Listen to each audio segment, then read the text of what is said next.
बिस्मिल्लाहिर्रहमानिर्रहीम। अस्सलाम वालेकुम।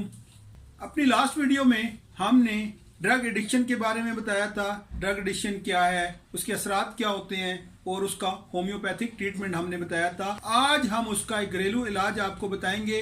करना क्या है, आपने 1 किलो दही लेकर उसे किसी साफ कपड़े में डालें और उसे किसी साफ हवादार जगह पर लटका दें। सुबह तक जब उसका सारा पानी निचड़ जाए तो वो दही नशे के आदी अफराद को खिला दें। यही अमल आपने सुबह भी करना है और शाम को भी करना है। चंद दिन मुसलसल इस्तेमाल करने से ड्रग एडिक्शन में बहुत ज़्यादा फ़ायदा होगा और उसकी क्रेविंग ख़त्म हो जाएगी। इसके अलावा जब भी क्रेविंग हो किसी किस्म के भी नशे की तो उस वक्त 2-4 चम्मच दही के खिला दें। इस तरह ये अमल चंद दिन मुसलसल करने से इंशाअल्लाह ताला नशे की आदत से जान छूट जाएगी।